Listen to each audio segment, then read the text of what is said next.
Hey everybody, greetings. Welcome to the final panel of the Puffin Nation Student Journalism Conference.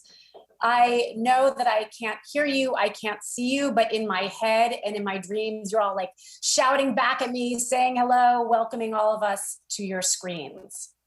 So I'm Lizzy Ratner, and I'm a senior editor at The Nation magazine.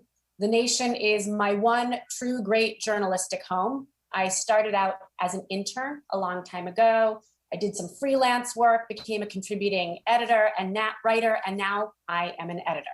So it is my super pleasure to be here with all of you. Now, I know it's been a really long day, and even longer when you factor in the whole Zoom situation. But that is why it's particularly fantastic that we have two absolutely killer journalists to finish out the session with you. Now, during today, you've learned a lot, hopefully experienced a lot, been fascinated, stimulated in all sorts of different ways. But how do you pull it all together? How do you take all the tidbits you learned about reporting in DC, about movement journalism, about the legacy of the civil rights movement, and turn it into the beginning of a career, of a profession, of a journalistic life for you? Well, here to help us figure this out a little bit, to provide some kind of guidance, a model, suggestions, examples, are two titans of the Nation universe, two of my absolute favorite journalists, Ellie Mistal and Dave Zirin.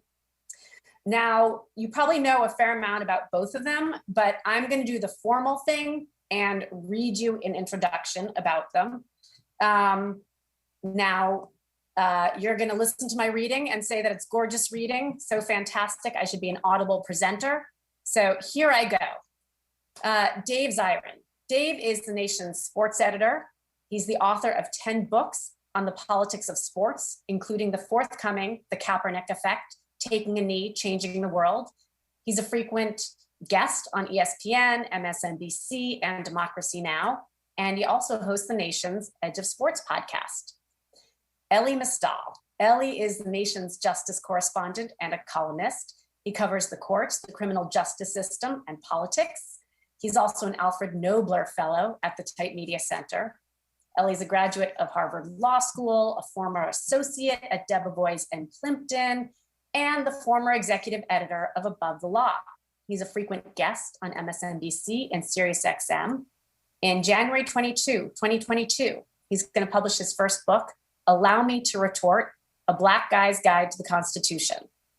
I also have to say that it is my great privilege in my journalistic life to get to work with Elie as his editor. So I am particularly ecstatic to be here with him and also with Dave today. So the focus of today's conversation is multi-platform journalism in 2021. In other words, tying all these loose ends together and trying to bring them into some sort of journalistic existence. So to that end, I want to begin with a question for the two of you about how you understand the work you do. When I was coming up in journalism, people kind of did one thing. You were a print journalist or a TV journalist or a radio journalist. There wasn't much in the way of social media. You didn't do it. You didn't know what it was. To be reductive, you guys are a sports journalist and a law and politics journalist. But how do you understand what you do? And maybe Elie, if you want to start by answering that, how do you conceive of the work that you do in journalism? Yeah, so as I told my small group a little bit earlier, my father had a saying. He would say, you could write like Dostoevsky, but if nobody reads you, you ain't right? And that's kind of where I start with all of this. Like, I have something to say. I have something that I want people to read. And so everything that I do, whether it's online, in print, on TV, on social media, everything that I do is focused on getting people to read the things that I think are awesome that I have to say.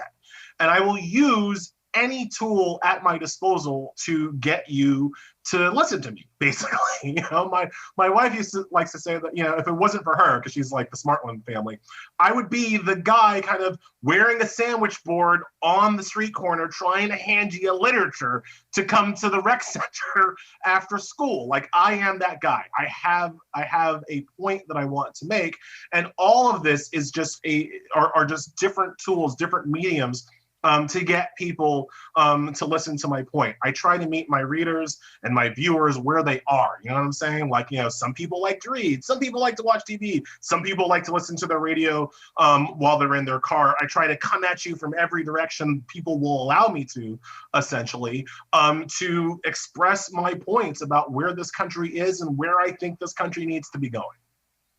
Mm. And Dave, how do you kind of understand the work that you do? Well, my dad also had a saying, he liked to say, shut up and deal. So I don't have a lot to draw from my father, frankly, in terms of wisdom on this question. So putting that aside, I view what I do very much from the perspective of somebody who aspires to be a Swiss Army knife. I'm not there yet. I'm probably the corkscrew and the bottle opener at this point. But what I've learned the easy way at times, and I've learned the hard way at times, is that you have to be a jack of all trades, even if you're only a master at some. Because if you are a great writer and you don't like public speaking, it's not enough anymore to be J.D. Salinger. You actually have to train yourself to know how to speak. You actually have to train yourself to know how to podcast. You have to train to be on television. Now, journalism school actually does a lot of this now, at least the ones that I've spoken to.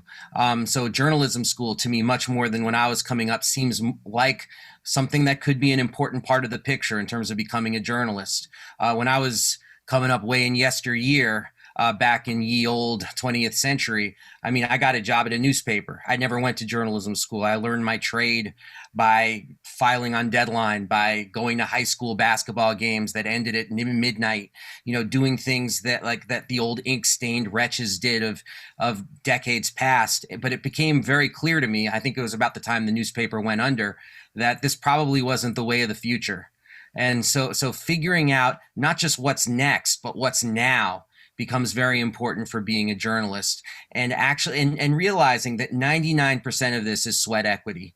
Talent is important, but talent is also probably the most overrated commodity in all of journalism. Far more important is doing the work, and far more important is being willing to train yourself to do things that are uncomfortable and putting yourself in uncomfortable positions. The same way you want to sometimes put someone you're interviewing in an uncomfortable position, you want to do that to yourself.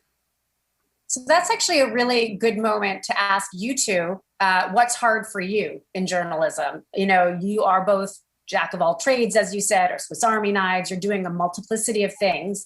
Surely some of it does not come easily for you. So I'd love you to talk, each of you, for a moment about kind of what feels like the medium that is most natural to you, and maybe one or two that you've really had to work on and how you do it. For me, I'm still in the 20th century. I haven't evolved. So I'm also asking selfishly, how do you do things that really aren't natural and easy? I'll start. So I feel like I'm very good at television. I feel like I know how that works. And then part of it goes back to my upbringing. Like, when other kids were watching Saturday and Sunday morning cartoons, I was watching the McLaughlin Group. Like, that was what was on the one TV in my house, right? So I have a sense of how punditry is supposed to work in a kind of TV age. I'm not great at podcasting. It's not natural to me. Part of what I use, even the Zoom age has been a little bit difficult for me because I like the feedback, right? Like, I feed off of the energy in the crowd. When I do TV, back when we could go into studio, like, I used to try to get the camera guys laughing, right? I used to try to get the grip laughing. Like, I need that feedback, and podcasting especially doesn't give you any of that. And it's just me, usually very loudly, coming through somebody's speakers with me, and I think also for me, the difficulty is I don't know when they're going to listen to it, right? So I tend to be very referential and very quick and very in the moment, but when you're doing a podcast, you have to create something that people might not listen to for weeks or months or years down the road. So trying to kind of keep your head into that kind of long tail game without the kind of visceral, energetic feedback of an audience, of a live audience. Podcasting is still like very hard for me, and it's something that I still need to work on. Mm. Well, yeah, I mean, I agree with a lot of that, especially the part where Elie said he was great at television. I do agree with that. But what I find to be easy also leads to things that are difficult. I mean, I'm sure some of the people listening to this come from some form of activist background. You know, a lot of people who become journalists do, and certainly people who would be interested in learning from nation writers come from a background like that. Oftentimes when you're an activist, there's a certain training involved where you have to speak short and you have to speak sharp, or you have to write something that's short and sharp, that gets to the point very quickly. And it was through that work really that I found a great comfort with doing like an 800 to 1,000 word column and being able to write it very quickly, because there were times where it's like, oh, we need to occupy an administration building tomorrow and we need to get a statement in the newspaper right away. I'll write it. Let's do this. Bam. It doesn't have to be perfect. We're not going to let the perfect be the enemy of the good. Let's do this. The part that I find tough is actually, I don't find writing books tough, but I find writing a 2,500 to 3,000 to 5,000 word long piece of journalism to be extremely challenging for me. It's almost like I'm not wired that way. I've done it a few times for The Nation, not that much really. Always open to, in case any editors are out there listening. But even if I get to do so, it is something that pushes the boundaries of what I'm comfortable doing. And you know, I like being open about that, because it creates its own challenge for me going forward to try to get better at that. Because, you know, like podcasting took time to figure out how to do, because I came out of having a show on Sirius XM where it was all like, boom, welcome to the radio show. I'm Dave Zirin. Yeah, you know, and that was like the show. And the first time I did that, the guy who was producing my podcast said, yeah, that's just not going to work. You know, we don't need you yelling Yahtzee every 5 minutes. So instead, like having something that's much more like, hey, let's get comfortable with each other and go through a series of ideas. And I'm not going to exhaust you within 10 minutes with my through the screen enthusiasm. That took some time to do. So I'm hoping that the long form journalism stuff, that also is something that I get more comfortable with as I age, because, you know, you're never too old to learn some new tricks. So we've established already that the three of us are kind of old, or at least middle-aged. So, you know, students who are watching this are seeing you both at a pretty fully formed, or, you know, largely formed part of your careers. So I want to rewind for a few moments and actually get each of you to talk a little bit about how you came to be the journalists you are today. You don't have to give us a whole bio, but just, you know, I think there's a sense for people who are starting out that like, boom, you wind up, or you can wind up, and all of a sudden you're Dave Zirin or Ellie Mistah. But obviously a lot of work, a lot of failure, a lot of trial and error goes into that, maybe some real wrong turns. So if you could both just briefly talk about how you got here, that would be really great. And I'll let either of you choose to go next, whoever wants it. Elie, you're doing so well going first, but I think. Okay, let's see. I after I quit my law job, which I did not like, I figured that, you know, I had done some journalism. I figured that would be a good kind of fit for me. And so I kind of, you know, applied to like the New York Times and the Washington Post and got rejected quite a lot. And then I was like, all right, well, maybe so there was Daily News and the New York Post, and then got rejected. And then it was like, well, what if Slate and Huffington Post and then just kept getting rejected and crying and feeling very bad about myself. And I ended up just sending out my resume basically all across New York City. And my cover letter was something like, I don't know anything about journalism, but I have 2 Harvard degrees and I'm willing to work for free. Surely somebody could use you. And eventually I found a place that was straight up, it was called the New York Press. It's kind of a competitor to the Village Voice back when people like read things in print, where the guy hired me and he was just like, look, you will get coffee. You probably won't get a byline, But in about 6 months, you'll learn most of what you could have learned going to journalism school. And I took the job. And you know what? I got coffee. It was forever until I got my own byline, and even then it was a blur, it was a 2-paragraph blurb on a thing. So I had to really rebuild my career from the ground up. The job, Lizzy mentioned that I was the executive editor of Above the Law. I won my first just writing job at Above the Law. I won that in a contest. They wanted more people. They decided to have like an American Idol style contest where they had 6 finalists blogging on their website, and the readers would vote us off every week. And I won. Like the randomness is real. And there were different ways that it could have gone. At the same time where I'm getting like rejected from the Huffington Post, rejected from Slate, and rejected from the Atlantic, I'm in rounds and rounds and rounds of interviews for the Daily Show. And I get to the final round of the Daily Show, which back in the day, the way that they picked their finalists, their candidate was that they would have their 10 finalists in a room with see-through glass windows and watch them write a Daily Show. Like that was the final challenge, and I failed. I'm sure I finished 10 out of 10 in that ultimate writer's room. I didn't get the job, but like. So, you can imagine a world where I did get that job, right? Like, and then my career kind of would go in a completely different direction. So a lot of it is work and sweat equity, as Dave was saying, but there's also just some luck that's involved in all of this. The one thing I will say regarding talent, and Dave already kind of hit on this, and I just want to double down and emphasize on it. Talent is not the most important thing insofar as that's the thing that you have to win, right? Like the struggle and the work is getting to the point where your talent is on display. You just have to kind of hope that once your talent is on display, that will win. Like that you will kind of 1v1 beat out another talented person, because that you don't that's the thing that you don't have a lot of control over. What you have control over, what you have control over is pushing the rock. And if you push the rock enough, you have to hope to get yourself in a position where your talent can then shine through.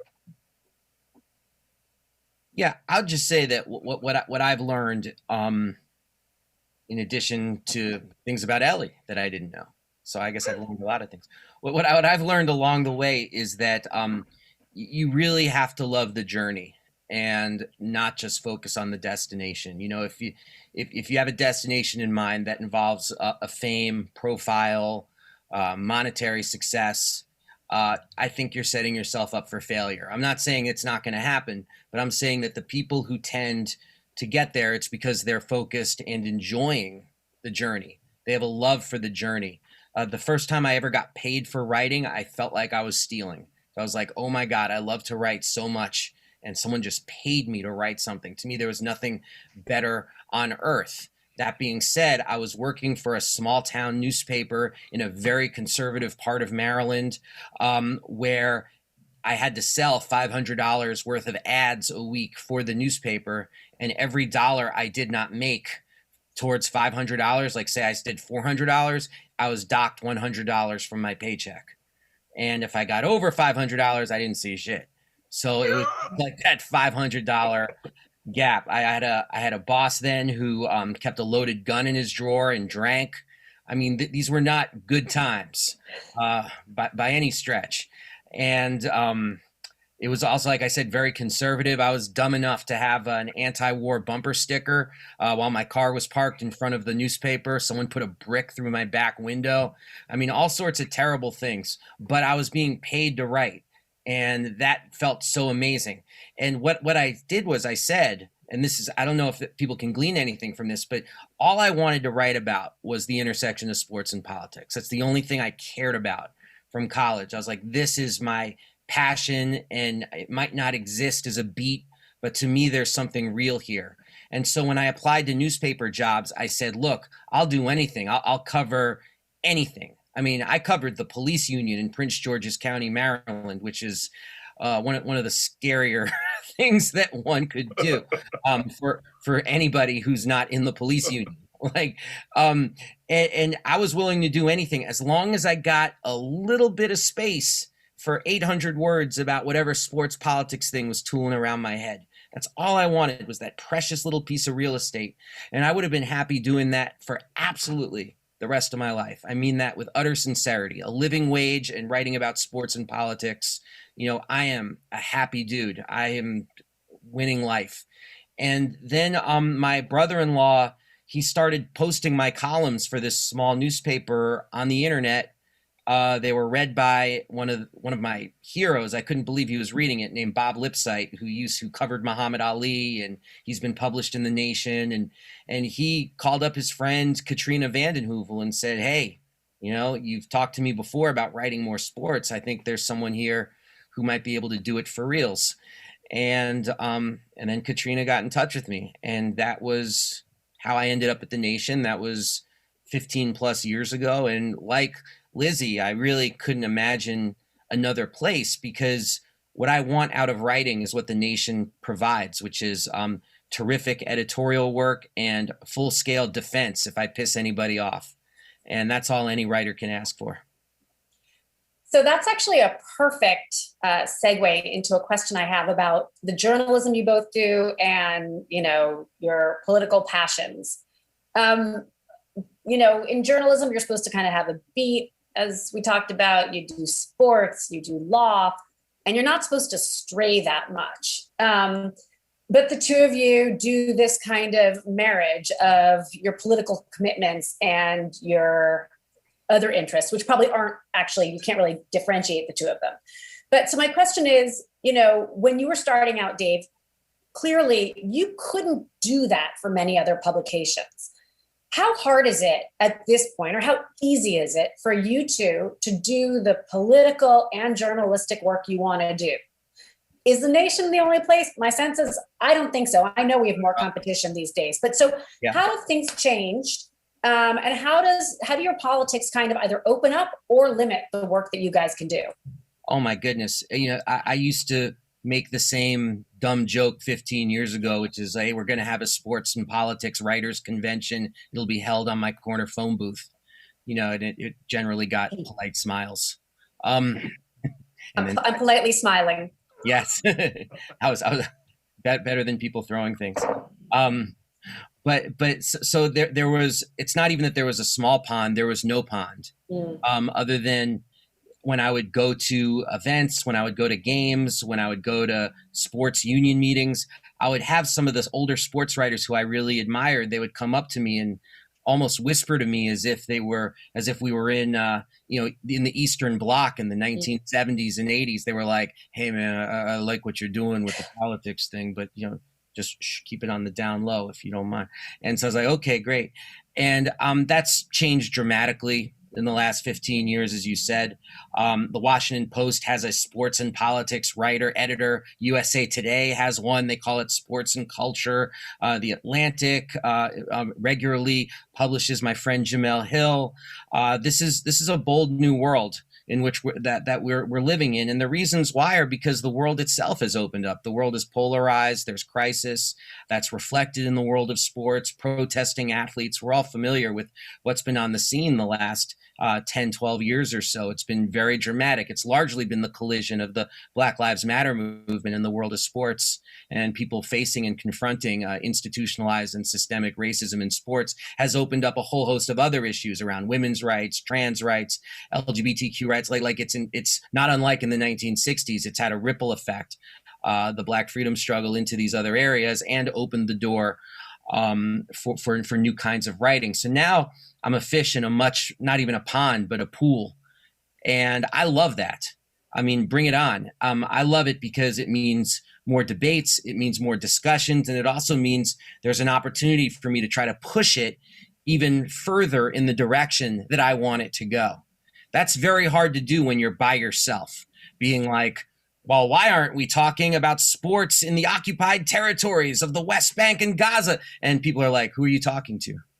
And it's a lot easier when other folks are talking about these issues, and then you can put your own political stamp on it. So even though I it's less singular what I do now, I really like it more because there's this incredible context of people doing similar work, and we can talk to each other and we've done tons of Zoom panels, and I feel like for the first time I have colleagues that stretch across media and platforms, and that's a beautiful thing.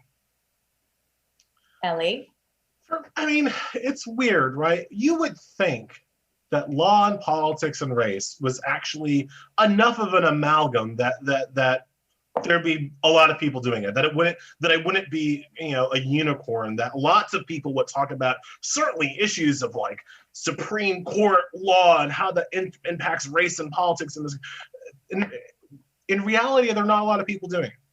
In reality, the Supreme Court bar, which is the thing that I'm kind of most interested in. Like, I'm interested in lots of things, but I'm kind of most interested at that like appellate law level, how these kind of, esoteric decisions reach down and really affect how people live and breathe and go to work every day. Like the Supreme Court bar, the people who are allowed for the most part to talk about that kind of stuff are extremely white. It's an extremely white bread kind of world. It's better in terms of gender diversity. It's not great, but it's better in terms of gender diversity than some people might think. But it's still a fundamentally white kind of version of gender. It's a white gender diversity for the most part, right? And the way that we're all trained to kind of think and talk about it and write about it is to really kind of take all the blood out of it, right? Like if you read some of the best Supreme Court reporters, some of the best kind of analysis available on many legal decisions, it will be bloodless. It will be, you won't see the people affected. They're all kind of, they're kind of, it's almost like the Supreme Court is treated like they're just disembodied heads in vats making pontifications with nothing else part of them.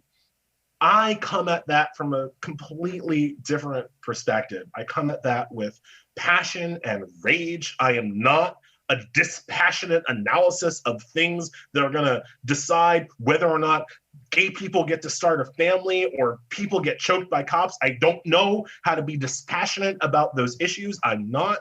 I come at it with an explicitly political angle. I view the justices at the Supreme Court and at the appellate level as politicians in robes. I think we should think of them that way. I generally call judges Republican judges or Democratic judges.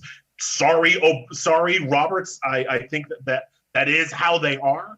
I look at them from an outcome determinative perspective as opposed from a input determinative perspective, which is, that is not as rare as it used to be, but it's still relatively rare. And I look at it explicitly from the perspective of race. I am generally less concerned with how decisions are going to affect white people than I am about how they're going to affect people of color and gay people and women. I come at it kind of explicitly from that perspective, and that makes me kind of rarer than I should be.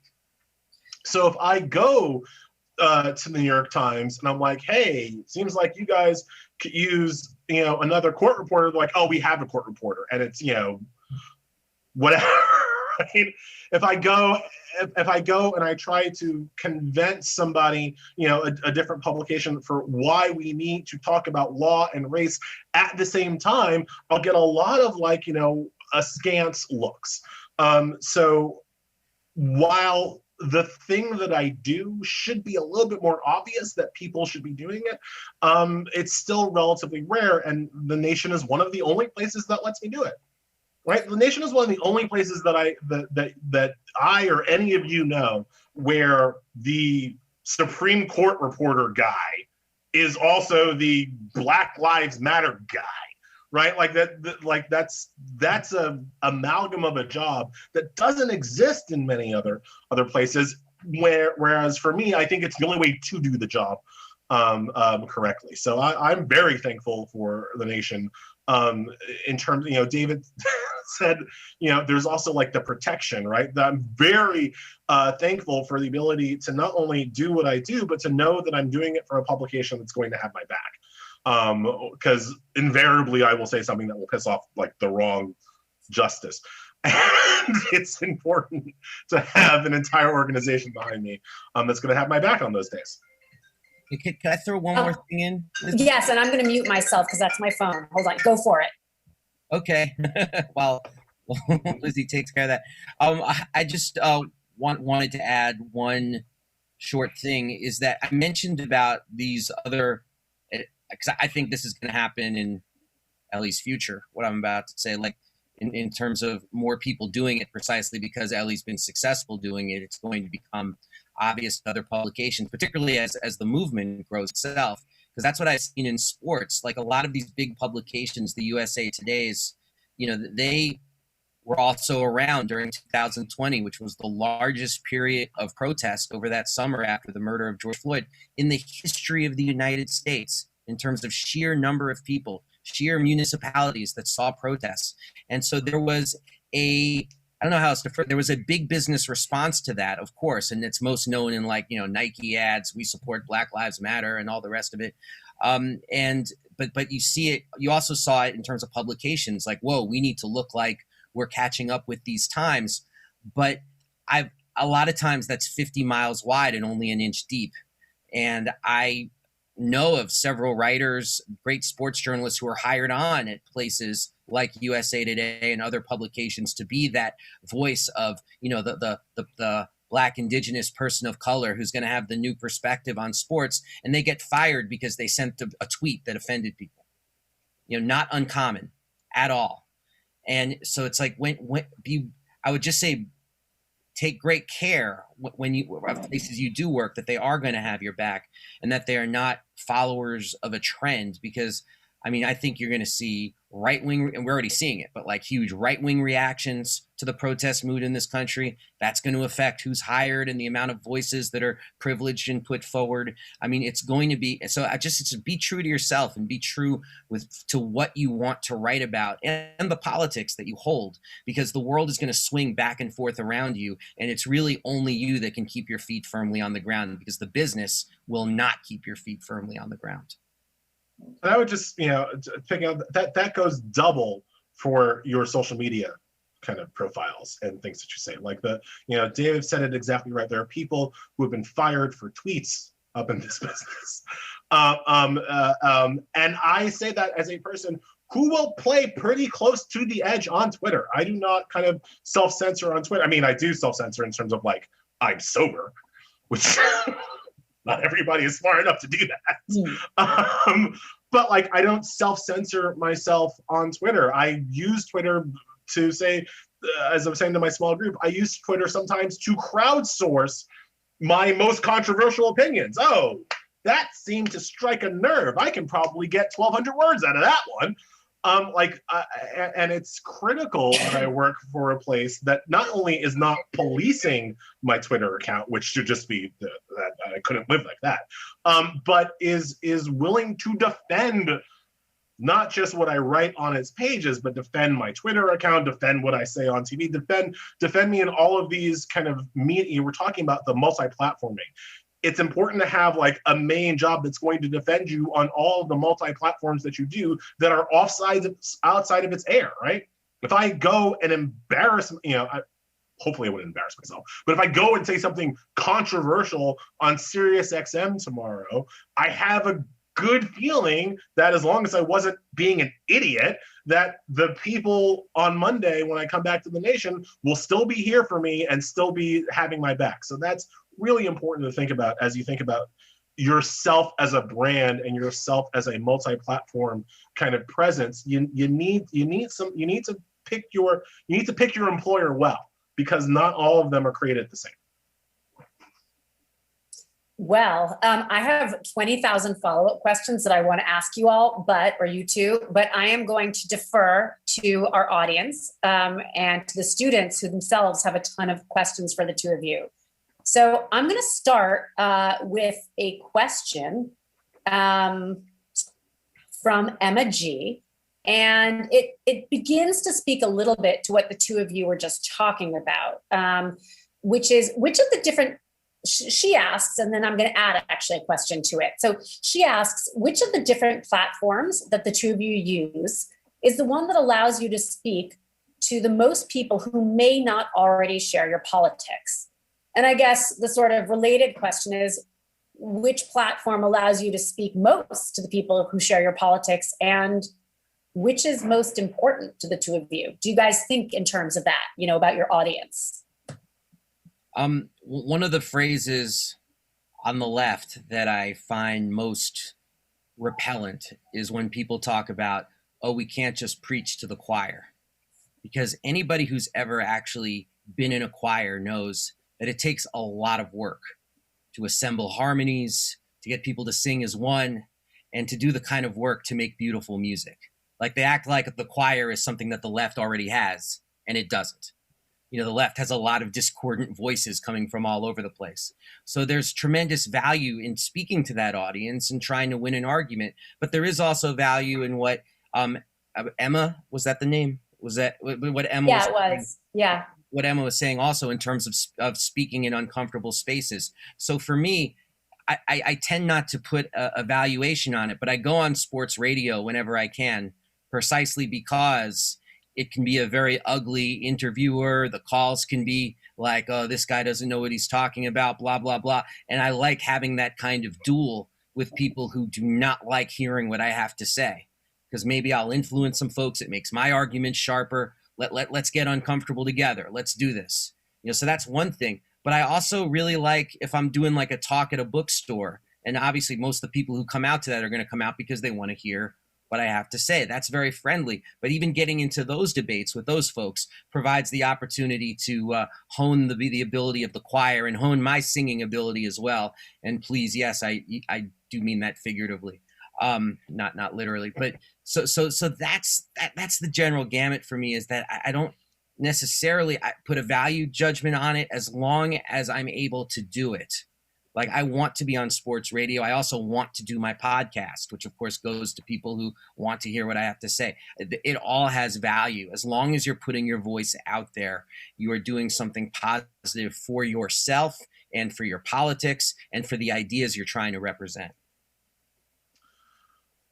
Yeah, I don't preach to the choir. I maybe occasionally tell the choir to repent and then go home and have a beer. But like, I'm not in it for preaching to the choir. I'm in it, if anything, for inspiring the choir to do what we need to do.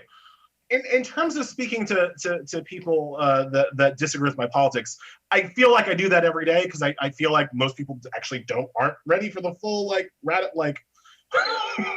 oh, you think Black Lives Matter? Okay, well then, have you considered completely tearing down this oppressive system? Because I have. So anyway, there's that. In terms of, I think, Emma's real point of the question, I used to do a lot of Fox, in the before Trump times especially. I used to do a lot of Fox. I used to do a lot of Fox on the thought that, like, if I could save one lamb, right? If I could just free one person from then I could be helped. And you know what I found? One, it doesn't really work, because people get to a certain age where their worldviews are kind of locked down and kind of set up. And so it's really hard you're not going to break them out of their worldview in a 90-second TV spot, or even a half an hour, long form interview. That's just not going to be what happened. A. B, it turns out I don't care as much about the people that don't agree with my politics on the big issues, right? Like, at some point, you agree with me that Black people are people, or you don't. You agree with me that women are people and deserving of rights, or you don't. And if you don't, then we don't really have a lot to talk about, and I don't really want to talk to you.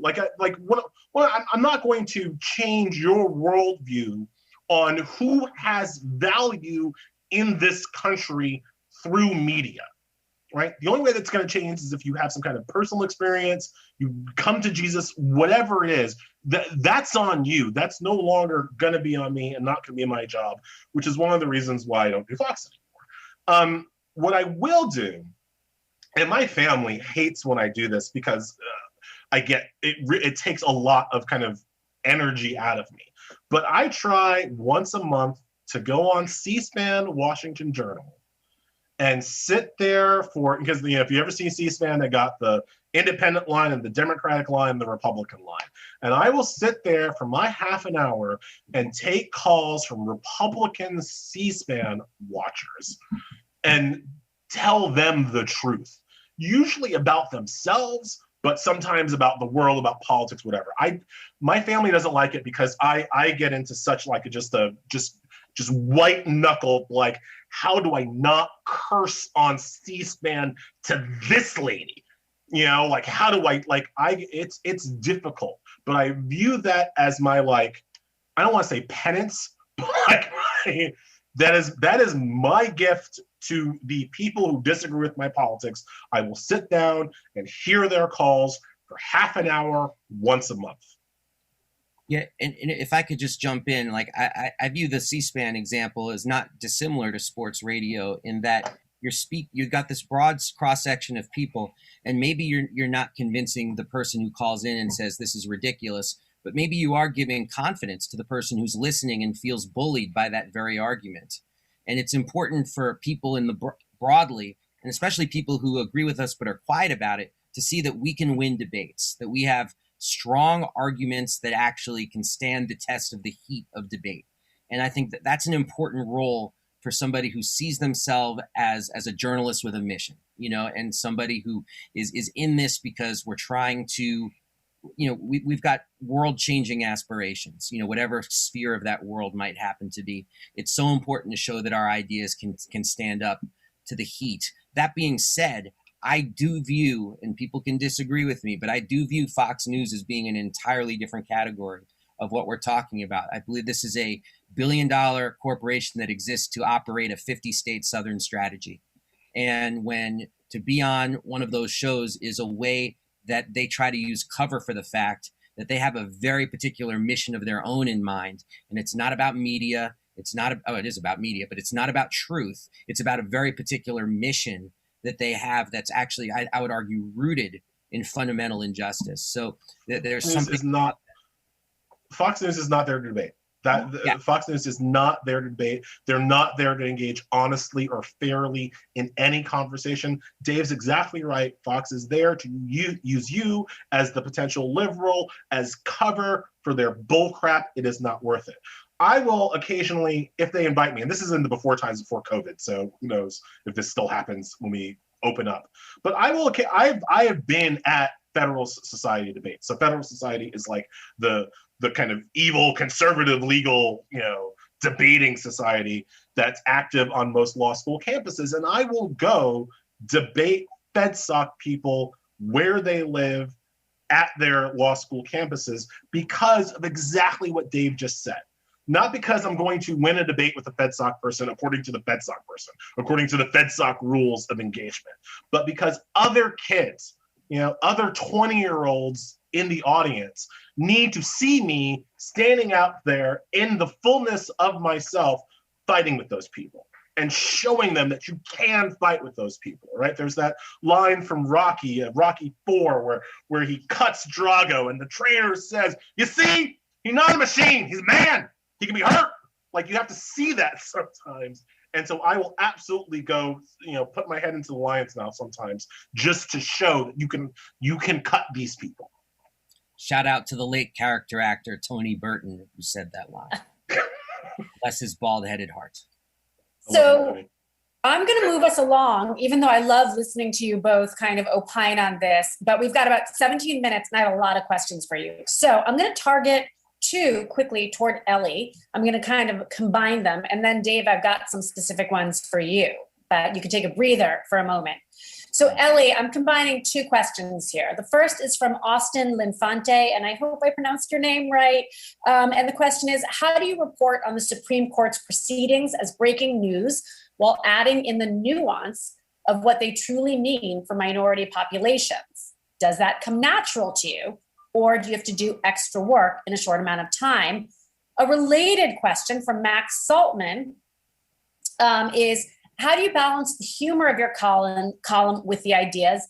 Have you ever had to cut out jokes because they made the article too long? And a related question, is Lizzy Ratner really the best editor ever? I was going to answer that Some people have to cut out jokes. I don't know that they should be named, but some people have to. Okay, so Austin. I protect your jokes mostly. I mostly protect them. So Austin, really quickly to answer your question, the way that I do it is it's just experience. That's part of the pushing the rock up the hill. I have read these cases. I have read Supreme Court cases since I was 22 years old. I'm able to read them very quickly, kind of distill what's happening. And then, on the breaking news sense, it's just Twitter is great for that, right? Because you can just do a series of tweets where you'll eventually hit to the point that you're getting in. So that's just experience. You can't learn that. You just have to read enough cases that you get comfortable with how they talk and kind of where the landmines are. In terms of adding the humor into the columns, look, I think that the humor is critically important. I write about law, and if you're not careful, that will put people to sleep. It is important to me that there is entertainment value in what I'm writing, right? Whether it's a joke or a reference or something, a way of explaining it, it is important. I said to my small group, I understand that whenever I write, what I'm basically asking is for other people to stop what they're doing. Like, they have their lives, they have jobs, they have families. I'm like, no, stop talking to your wife, stop spending time with your family. What I think is so important that you need 5 minutes, right? And that's a huge ask. And so to make that ask, I am trying to add in whatever I can to kind of pay off that ask. Does it sometimes does the joke muddle your point? Well, when it does, that's why you need editors, right? like you don't want the humor or the entertainment value to detract from the thing that you're trying to say. It should only be additive. And that's part of the writing process. So I wouldn't say that I cut jokes because things are too long. I cut jokes because I don't need them, because I need to make this other point more. I'll just say also, if I can, as your editor, that definitely, if you are a funny person, put jokes in your pieces. I mean, if it sort of serves a longer piece, lean into that. It is one of the many things that I noticed about Ellie's writing that made me love it. And literally, whenever he sends me a piece, it is what I look for. I snarf, I snargle, I crack up, I laugh out loud. I leave notes in the margins sometimes being like, ha, ha, ha. I try not to cut them. Every once in a while I do, for various reasons, but they are part of the brilliance of what he does. So if you're funny and it comes naturally, like, don't leave that out. Just quick note from an editor, put that in, please, please, please. Now, Dave, I got some questions for you, and I'm going to kind of do a similar thing where I'm going to fold two things together just to keep us moving. So I have a question from Jessica Shuran Yu, and she says, I'm super interested in the type of work you do, Dave. I come from a sports background, but I only have knowledge of one sport. How do you gain knowledge across sports? Also, how do you approach athletes who are afraid that speaking out will end their careers or cost them an Olympic spot? And how do you get sports fans to care about athletes as humans instead of just entertainment figures? That's actually, I do have another sort of follow-up question from a different student, but those are so many questions, I think I'll let you start with those. Yeah, and I'll answer quickly. I mean, how do you learn about, I would actually, to the first question, now, I'm so sorry, I'm not picking up the names, which is, I like refer. Jessica is yeah. I don't know what sport it is that you have a deep knowledge of, but don't be afraid to have that be your focus and have that be your beat, because right now, a lot of what I see, and I used this metaphor earlier, but a lot of what I see is 500 miles wide and half an inch deep. If you have something that you have a deep level of knowledge about and passion about, don't worry about these other sports. Like, go for it with what you know, because that's actually an edge that you have over someone next to you who might only know about it superficially. So see that as an advantage, not as a disadvantage, that you have this depth of knowledge in this one topic. How do you approach athletes? I mean, something that best advice I ever got was, someone once said to me, the last thing a plumber wants to talk to you about at a bar is toilets. And it's similarly with athletes. I mean, it takes an obsession to be a professional athlete. And so oftentimes the last thing they want to talk about is sports. And so one of the things that you do is, before I interview somebody, I research the hell out of them find out who they are, try to pull out some stray area of interest. Maybe it's the town they're from in Ohio, something that allows us to be able to make a human connection, not a connection where they are wired to be. And I know this because I've been to like media training stuff that athletes go through. They're wired to see us as parasitic creatures. And athletes do not want, the way you deal with a parasite is you make sure that there's as much distance between you and them as possible. So how do you not come off as parasitic to somebody who also understands that you're kind of a necessary evil? Well, what you do is you try to make a human connection with them by trying to connect with them. And it's been a lot easier in recent years because of the movements that have existed. So instead of having to ask them about like, hey, I understand that, that the very impoverished town you grew up in also has the largest ball of twine in the United States. You don't have to do that necessarily. You can go with, what do you think about these movements? How is it affecting your team? And showing that you have a real, people love talking about themselves and they love talking about the world, around them. And so being able to build trust and being able to do that, to me, is very important. Now, can it get them in trouble? Sure, it can get them in trouble. Have I been yelled at by agents before for stuff that has been in the nation because I was irresponsible for publishing something that would have gotten X athlete in trouble? Yeah, that's happened to me before. Agents are the worst. But that's I think that's the way we do it. That's what we're there to do. We're there to get the stories and building trust and not focusing on the sporting part is a very key way to do that. Now, there was a third part to the question too, Lizzy, that Yeah, let me go and quickly pull that up for you. How do you get sports fans to care about athletes as humans instead of just entertainment figures? Well, not always easy, but there's a huge section of sports fans who already view athletes as human beings, and they're not being served by so much of the mainstream sports media discourse. So that's my starting point, is trying to tell these stories for the people that are absolutely parched for that kind of information. And, the ones who aren't, I mean, that's a serious problem. Kyrie Irving's just said very recently, basketball player, Brooklyn Nets, that he said too many fans see us like they're going to the zoo. And that's a very real sentiment among athletes, certainly. And they feel that way precisely because of the kinds of interactions they have with fans.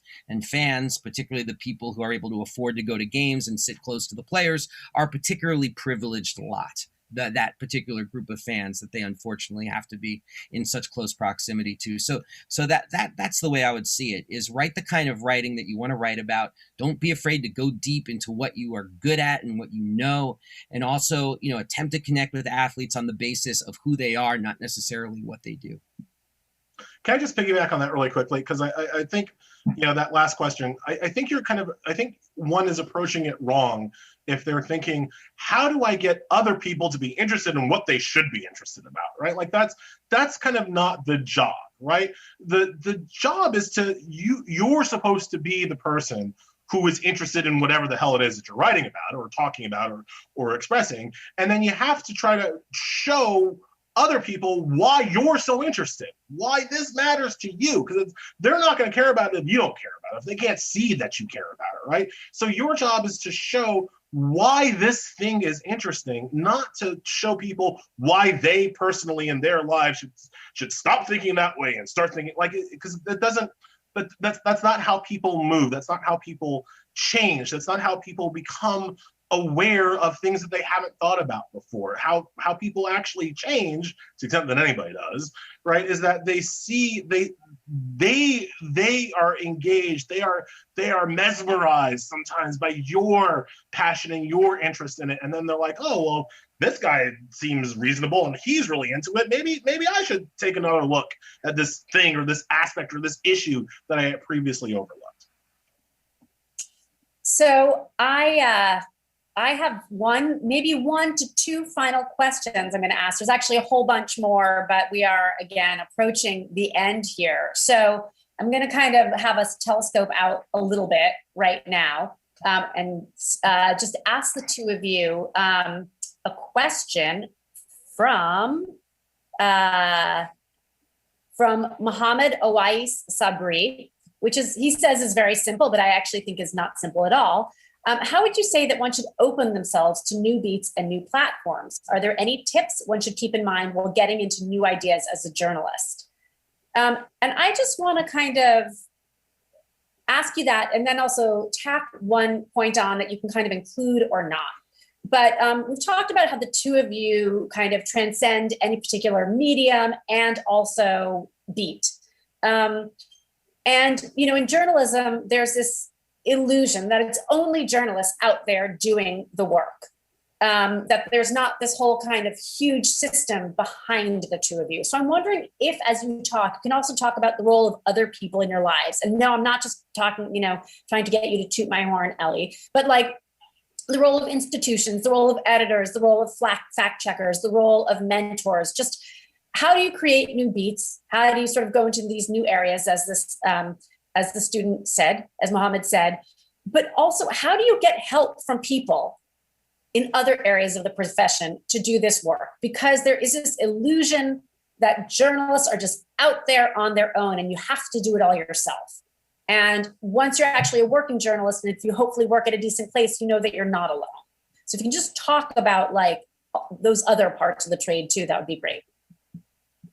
Ooh. Yeah, so I regularly praise my fact checker on Twitter because I think people should know that I'm not like, I don't wake up in the morning sounding smart, right? Like you make mistakes and there are things that I don't know. I think to get into Muhammad's question, one of the real kind of ways or ways that I've grown in life or ways that I've grown in my profession is to actually do the work of like talking to and reading activists, right? To reading what they're putting out, right? So like there are all these issues about policing and how it is on the ground. Like I think about policing as very kind of top down, Fourth Amendment on, right? There are all these issues of kind of on the ground, how policing works, that I didn't really start thinking about. And so I started reading and listening to people like Alicia Garza or Brittany Packman Cunningham, right? Like people who are kind of have their boots on the ground in communities and listening to what they're telling me and using that to inform like how I think about certain issues or whatever. For me, another big one for me has been with gay and transgender rights. Like coming out of law school, like gay and transgender rights were just not something that was particularly kind of front and center focused in my mind. I was thinking about kind of minority rights and women's rights, right? I had to read and learn and you know, literally like read like, you know, the industry text, read law review notes about where the fight for gay and transgender rights were, how those intersect with things that I did understand, right? You always, I mean, it sounds so simple, but like you always have to be reading. You always have to be taking in new information and using that to grow and inform. The heat death of a columnist, and I think about this predominantly as a columnist, the heat death of a columnist is a person like Andrew Solomon. You can tell, and I don't want to like get in trouble, but he sucks. And you can tell when he stopped learning, right? You can tell when columnists stop learning, stop taking in new information, and start believing that they have everything figured out. That is never the case. Sorry. Ellie, I want to hear so much more, but I'm going to go to Dave quickly to kind of wrap it up. So Dave, final thoughts on this. How do you learn new beats? How do you draw in from the people around you, whether it's people you work with or people you read or whatever? Starting point is, I know at the journalism school where I've spoken a lot near my house, the University of Maryland, they push their students to actually cover different beats, different things. I mean, what I didn't do is go to journalism school. What I'm advising people to do is go to journalism school. So take that for what it's worth. Because I think we don't get that from newspapers anymore the same kind of way. Like the education I got on newspapers, I don't see it out there in the same kind of way. It's much more about, you know, like being able to do multi-platform specialization. So this and being able to do what Elie does, for example, is something that takes real training and real sweat equity. And I see journalism school as a place to do that. And the last thing I would say is be very, very open to people working with you collaboratively. on the editorial process. Editors are invaluable, and there's a bit of a fashion now amongst, I'll call them the Substack crew, of saying who needs editors, and then they say who needs editors, and they misspell the word editor. So I'll go with editors all the way on this, and I will, fight for the editorial positions that exist to continue in the world of media, because we're really nothing without them. Well, thank you. Dave, I think you just really made the most important point of the evening. Editors are indispensable. If you guys learn nothing else, that's really all you have to know. No, but thank you both so much, Dave, Elie. It has been a thrill for me to listen to the two of you, and I wish I could just yap with you for many hours more, but we're closing things up. So I'm going to turn things over, sadly, for me, but to Sarah Burke, the nation's associate publisher, not editor, the nation's associate publisher, wonderful person. Thank you all for being here. Enjoy the rest of your night. Bye. Thank you, Lizzy. What an incredible panel to end today with. I could listen to Elie and Dave for many, many more hours. So as Lizzy said, I'm Sarah Burke. I'm Associate Publisher of The Nation, and I'm also the Development Director of the Nation Fund for Independent Journalism that produced this conference today. And I just want to thank everybody for joining us. I hope you learned a lot. I hope you made some really good connections with your fellow student journalists.